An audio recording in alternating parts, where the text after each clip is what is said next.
Corona వచ్చిన తర్వాత అందరికీ అది వ్యాప్తి చెందింది, హర్డ్ ఇమ్యూనిటీ, సహజంగా వచ్చేటువంటి నిరోధక శక్తి. ఈ బర్డ్ ఫ్లూ అనేది కూడా ఇప్పటిది కాదు, అది మనం అనుకుంటున్నట్టు ప్రతి సీజన్ ఉన్న ఐ థింక్ 2-3 ఏళ్ళకు ఒకసారి ఇది ప్రత్యక్షమవుతూ ఉంటుంది. ఈ కోళ్ళలోనే ఈ హర్డ్ ఇమ్యూనిటీ అనేది వచ్చే అవకాశం లేదంటారా? అంటే మీరు మెడిసిన్ పరంగా చెప్తే. సార్, ఎన్వైరన్మెంట్లో మనం మనుషుల్ని తీసుకున్న, జంతువుల్ని తీసుకున్న, వృక్ష సంపద తీసుకున్న, దేనికైనా కూడా ఒక రూల్ ఉంటుంది. ఆ రూల్ ఏంటంటే సార్, ఇంతకు ముందు మనం ఒక దశాబ్దం క్రితం చూసుంటే కనుక, ఒక 10 ఏళ్ల క్రితం, 20 ఏళ్ల క్రితం, మేబీ మనుషులకి ఒక నిర్లక్ష్యం, ఒక అశ్రద్ధ ఉండేది ఆరోగ్యం పట్ల. కానీ కరోనా పుణ్యమని అది పోయింది. దాని బదులు వచ్చింది భయం. ఓకే, అవగాహన రాలేదు కానీ భయం వచ్చింది. సో ఆ భయాన్ని కూడా ఓవర్కమ్ చేసి క్యారీ ఆన్ అవుతున్న వాళ్ళు ఉన్నారు.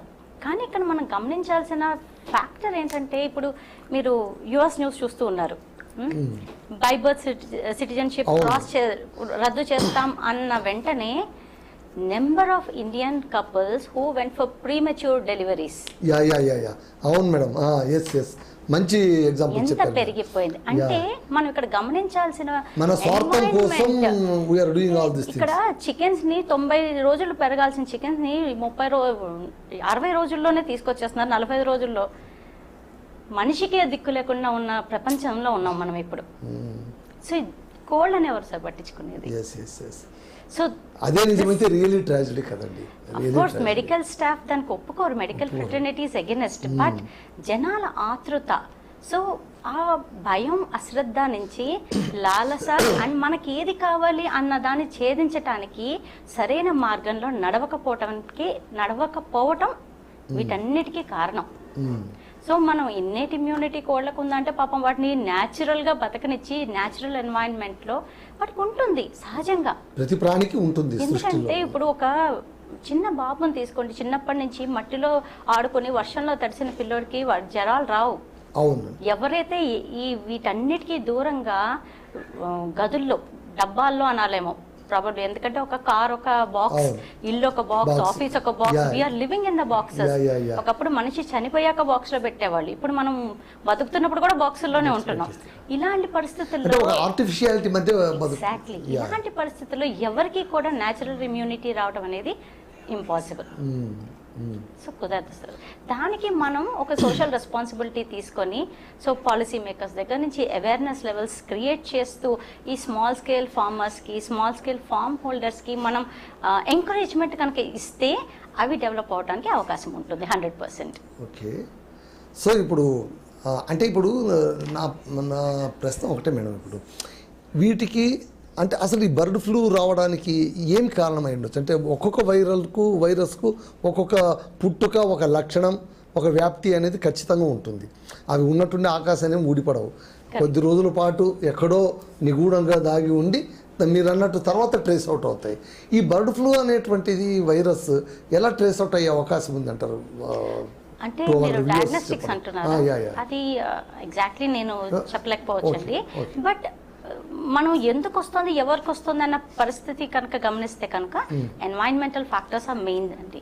అండ్ ఎన్వైరన్మెంట్ న్యాచురల్గా ఉండి న్యాచురల్ మెథడ్స్లో కనుక, ఇప్పుడు ఒక కార్మిక్ థియరీ ఉంటుందండి, కర్మ సిద్ధాంతం. ఒక రైతు దగ్గర 4 కోళ్ళు ఉన్నాయి, వాటిని పోషించి పెంచి పెద్ద చేశాడు. ఆ కోడికి ఆ జీవితాన్ని ఆ రైతుకి అర్పించే హక్కు ఉంది, ఎందుకంటే that's how the vicious cycle goes on. కానీ మనం అలాంటివన్నిటికీ ఎగెనెస్ట్గా ఒక కన్స్ట్రక్టెడ్ అట్మాస్ఫియర్లో మనం ఇలా కనుక బ్రీడింగ్ చేస్తే కనుక పాపం వాటికి ఎందువల్ల వచ్చింది అని చెప్పడానికి కూడా ప్రీడిస్పోజింగ్ ఫ్యాక్టర్స్ అసెస్ చేయడం కూడా ఇంపాసిబుల్ అయిపోతుంది. It's very very difficult. ఇప్పుడు ఒక మనిషికి డయాబెటీస్ రావడానికి ఏంటి రీజన్ అంటే, ప్రపంచవ్యాప్తంగా ఎవరిని తీసుకొచ్చినా మీకు చెప్పలేరు, ఎందుకంటే దానికి అన్ని రకాల రీజన్స్ ఉన్నాయి. ప్రతి ఒక్క మనిషికి ఒక కారణం, ఇదే కారణం అని చెప్పే రీజన్ ఇప్పటివరకు ఏ టెక్స్ట్ బుక్లో ఏ మెడికల్ డాక్టర్ చెప్పలేదు. బాడీ కాన్స్టిట్యూషన్ ప్రకారం అండ్ మన జీవనశైలి లైఫ్ స్టైల్. ఓకే మేడం, ఇప్పుడు మీరు కోళ్ళ విషయం ఇప్పుడు వచ్చింది కాబట్టి మనం మాట్లాడుకుంటున్నాం. ఇప్పుడు డైరీ ఫామ్ తీసుకుంటే కనుక ఈవెన్ బర్రెలను కావచ్చు, ఆవులను కావచ్చు, వాటిని కూడా సహజంగా పాలను తీసుకునే క్రమం పక్కన తప్పించి మిషన్లు పెట్టి లాగేయడం, వీటిని మనం ఎలా చూడాల్సి ఉంటుంది? అంటే అగైన్ నేను కంపేర్ చేస్తానండి. చేయండి. మదర్స్ కూడా తల్లిపాలు ఇచ్చేప్పుడు బ్రెస్ట్ పంప్స్ వాడుతున్నారు. అవును, సమయంలో ఉన్నాం మనం. ఆఫీసులకి వెళ్ళే వాళ్ళందరూ మిల్క్ ఎక్స్ప్రెస్ చేసి బాటిల్స్లో పెట్టి పిల్లలకి ఇస్తున్నారు. మిల్క్ బ్యాంక్స్కి మిల్క్ డొనేట్ చేస్తున్న రోజులు. సో ఆవుల్ని అలా చేయడం కరెక్టా అంటే మరి నడుస్తున్న సమాజంలో అదే సాధ్యపడుతోంది. బట్ అది పక్కన పెడితే అట్లీస్ట్ మనకి యుఎస్ అక్కడ ఉన్న దేశాల్లో ఉన్నంత దారుణంగా మన క్యాటిల్ ఫీల్డ్ అని మన డైరీ లేదు. మన లాస్ అండ్ రూల్స్ ఇంకా వాటికి అంత వైలెంట్గా అవ్వలేదు. So we are still safe. కాకపోతే ఏంటంటే అన్నిటికంటే మించింది భయం. జనాలకి అక్కడ అయిపోతుంది, అక్కడ డ్రగ్ ఇండ్యూస్డ్, అమెరికాలో అంతా drug induced, all crops are drug induced. అలాంటప్పుడు అక్కడ జరుగుతుంది కాబట్టి ప్రతి ఒక్కటి మనకి వర్తించుకోవడం వల్ల వచ్చిన సమస్యలు చాలా వరకు నిజంగా లేకపోవచ్చు. బట్ యద్భావం తద్భవతి అన్నారు కదండి. మన ఆలోచనే మన యాక్షన్కి దారి తీస్తుంది. సో మనం దృఢంగా ఒకదాన్ని నమ్మినప్పుడు అది అక్కడ లేకపోయినా కూడా జరుగుతుంది. ఎందుకంటే that becomes a pattern of behaviour. Okay. So ఇప్పుడు అగైన్ ఇప్పుడు ఈ చికెన్ దీనికి వస్తే మేడం, ఇప్పుడు చాలామంది కూడా వాళ్ళు చాలా ప్యాషన్డ్గా అంటే చికెన్ తినడం అనేటువంటిది ఎస్ ఇట్స్ మై ఫుడ్ అనేటువంటి స్టేజ్కి వచ్చేసారు. అది ఒక జంతువు, దానికి అది ఇది అనే దశ దాటిపోయి చికెన్ అనేది నాకు కావాలంతే, అది నా ఫుడ్ అనేటువంటి స్టేజ్కి వచ్చారు. కోళ్ల ఫారంలో కూడా ఇందాక మీరు అన్నట్టు అంతా ఆర్టిఫిషియల్గా ఇచ్చేసారు. ఈ చిక్స్ని కూడా ఒక్కొక్క దీంట్లో పెట్టినప్పుడు కొన్నిటిని తీసుకున్నప్పుడు వాటిని కట్ చేసినప్పుడు కానీ పంపించేటప్పుడు చాలా రఫ్గా పంపించేటప్పుడు ఆ పక్కన ఉన్నవి భీతిలిపోయి సైకలాజికల్గా చాలా పెయిన్ఫుల్గా ఉంటాయంటున్నారు. నిజం, అవి అరవడం కూడా అందుకోసమే అని అంటుంటారు. నిజమే అంటారు? 100% సార్. భయం అనేది సర్వసాధారణం. ఇప్పుడు ఎవరికో ఎవరికో ఏదైతేనే మనం అన్వయించుకొని భయపడే రోజుల్లో ఉన్నాం. ఇంత మనకి స్థితప్రజ్ఞత ఉండి ఒక మనిషి ఇలా ఉంటే కోడి ఎంత సార్? సహజ భయం అనేది ఉంటుంది సృష్టిలో. సో అది సర్వసాధారణం. కాకపోతే ఇప్పుడు మీరు అన్నారు కదా అందరూ నాన్ వెజ్ తింటున్నారు. So I'm a pure vegetarian అండి. అండ్ నేను చెప్తాను, నేను 25 ఏళ్ళగా చూస్తున్నాను నా క్లయింట్స్ని. నేను 100 మందిని చూస్తే 100 మందిలో 50% ఉంటారేమో నాన్ వెజిటేరియన్స్, అంతకంటే ఎక్కువ ఉండట్లేదు.